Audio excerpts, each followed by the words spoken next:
மண்ணும் நீ அவ்விண்ணும் நீ மறிகடல் ஏழும் நீ என்னும் நீ எழுத்தும் நீ இசைந்த பண்ணெழுத்தும் நீ கண்ணும் நீ மணியும் நீ கண்ணிலாடும் பாவை நீ நன்னும் நீர்மி நின்றவாதும் நன்னுமாறு அருள் இடாய் ஓம் நமச்சிவாய.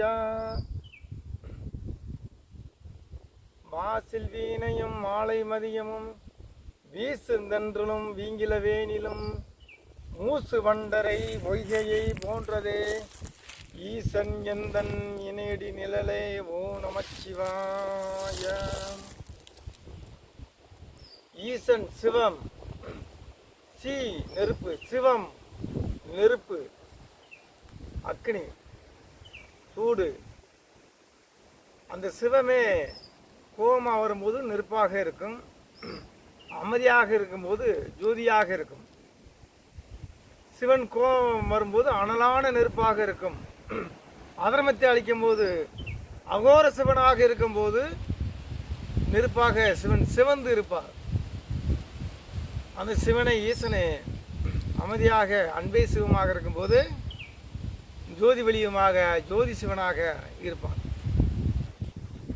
சிவபெருமான் பரம்பொருள் ஈசன், இறைத்தன்மையுடைய ஈசன், இறைவனே ஈசன். அந்த இறைவனாகிய ஈசன் என் குணங்களை உடையவன். என் குணங்களை யார் உடையவரோ அவர் ஈசன். என் குணங்களை உடைய மகாசக்தி ஈசனாக கருதப்படுகிறது. ஈசனாகி இறைவனாக ஆணவம் இல்லாமல் அன்பு வழியில் எல்லா அனைத்து ஊரிலும் காக்கக்கூடிய காக்கும் தெய்வமாக ஈசன் இருக்கின்றார். கல்லினுள் தேரைக்கும் கருப்பொருள் மகவிற்கும் உணவை தரக்கூடியவனாக ஈசன் இருக்கின்றார். அந்தந்த இயக்கத்தில் ஒன்றொன்று சார்ந்து சங்கிலி தொடர்பாக அந்த பிரபஞ்சம் முழுக்க இயங்கிட்டே இருக்கிறது. ஒன்றொன்று சார்ந்து அதனுடைய இயக்கம் அது மாறி போய்கிட்டே இருக்கிறது. அந்த நிலையே ஈசனாக நாம் சொல்லப்படுகின்றோம். சித்தர்கள் சொல்கின்றார்கள், ஈசன் வாழ்த்துவதற்கும் மயங்காதவன், வசைபாடுவதனாலும் கோபப்படாதவன். ஈசனை புகழ்ந்து வாழ்த்து கொண்டே இருந்து வெறும் வாழ்த்தாக இருந்து எந்த நல்ல காரியங்களை செய்யாமல், எந்த நன்மையும் செய்யாமல், எந்த அன்பும் இல்லாமல் ஈசனை மட்டும் வாழ்த்து கொண்டே இருந்தால் ஒரு பயனும் இல்லை. ஆனால் அதே ஈசனை வசைபாடினாலும் அவர் கோபப்படுவதில்லை. ஈசனை வாழ்த்தினாலும் வசைபாடினாலும் அவருடைய கர்மங்கள் நல்லபடியாக இருக்க வேண்டும். நல்ல செயலோடு நல்ல அன்பு வரிவாக உயிர்களை, எளிய உயிர்களை பாதுகாக்கும் பண்போடு, ஜீவகாரணியோடு, புதுநலமான அன்போடு இருக்கக்கூடிய எவனோ அவன் வாழ்த்தினாலும் வசைபாடினாலும் ஈசன் அவருக்கு அருள் தருவார். அந்த நற்கர்மங்களை செய்யாமல் தீய கர்மங்களை செய்து கொண்டு ஈசனை வாழ்த்தினாலும் வசைபாடினாலும் அவருக்கு ஈசனுடைய சாபம் வந்து சேரும். ஈசன் அவர்களை அழிப்பார். அதனால் நல்ல கர்மங்களை, நல்ல செயல்களையே ஈசன் விரும்புகிறார். அவரை வணங்குவதே ஈசன் விரும்பவில்லை. அவரை வாழ்த்துவதையும் விரும்பவில்லை.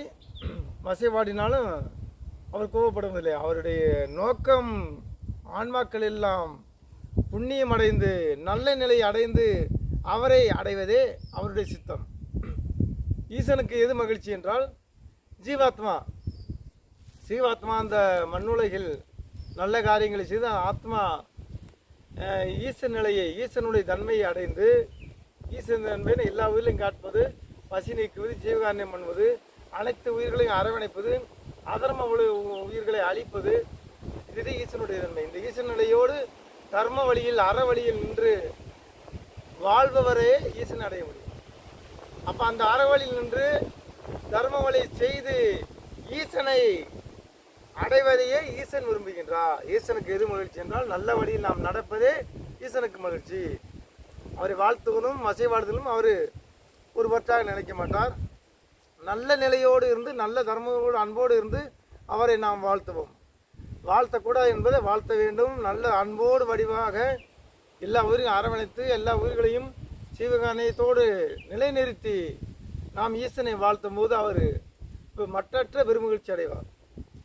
ஒவ்வொருடைய அனைத்து அண்டத்தில் உள்ள அனைத்து அணுவின் அசைவையும் அணுவின் இயக்கத்தையும் அவர் பார்த்து கொண்டே இருக்கின்றார். அவர் தெரியாமல் ஒரு அணுவும் அசையாது, அவரின்றி ஒரு அணு அசையாது, அவருக்கு தெரியாமல் ஒரு அணுவும் அசையாது. ஆனால் நீ மூளைக்குள்ளே செஞ்சாலும் சரி, பொந்துக்குள்ளே பாவம் பண்ணாலும் சரி, வீட்டுக்குள்ளே பாவம் பண்ணாலும் சரி, சந்துக்குள்ளே பாவம் பண்ணாலும் சரி, எந்த பாவமும் அவருக்கு தெரியாமல் நிகழாது. அப்போ அந்த கர்மவதிகளில் ஒவ்வொரு செயலுடைய கர்மாவும் அதை இயக்கிக் கொண்டே இருக்கும். கர்மாவனுடைய காரகர்த்தாவாக ஈசன் இருக்கின்றார். ஒவ்வொரு கர்மாவத்தின் காரணகர்த்தாவாக ஈசன் இருக்கின்றார். ஒவ்வொரு செயலுடைய பாவ கர்மங்கள் அவர்களை பல வெறுப்புகளாக தொடரும். நல்ல கர்மங்களை செய்து நல்ல நிலையை ஆன்மா எடுப்பதை ஈசன் விரும்புகின்றார். அந்த கெட்ட பாவங்களுக்கு தக்கன கர்மம் அவர்களை பிடித்து கொண்டே இருக்கும். அப்போ தெரியாமல் செய்வது தவறு, தெரிந்து செய்வது தப்பு. தெரியாமல் செய்த ஒரு பாவம் அது தவறு, அதுக்கு மன்னிப்பு இருக்கு ஈசனிடம். அந்த தவறை செய்துவிட்டு மீண்டும் மீண்டும் அதை தெரிந்தே செய்வதையும் பாவத்தோடு சேரும். அந்த மீண்டும் தெரிந்தே செய்யக்கூடிய அந்த தப்பை பண்ணுவது பாவ நிலையை வரும். அவர்களையே ஈசன் தண்டிப்பார். கர்ம வழிப்படி ஒவ்வொரு உயிர்களும் தண்டனையும் புண்ணியத்தையும் நன்மையும் தீமையும் அணிவித்துக் கொண்டே இருக்கிறது. அதனுடைய பூர்வ கர்மத்தின் விதிப்படி ஒவ்வொரு உயிர்களும் நன்மையும் தீமையும் அணிவித்துக் கொண்டிருக்கிறது. இன்பத்தின் துன்பத்தில் நுகர்ந்து கொண்டே இருக்கிறது. பிரபஞ்சம் எங்கு அது பொருத்தமாகும்.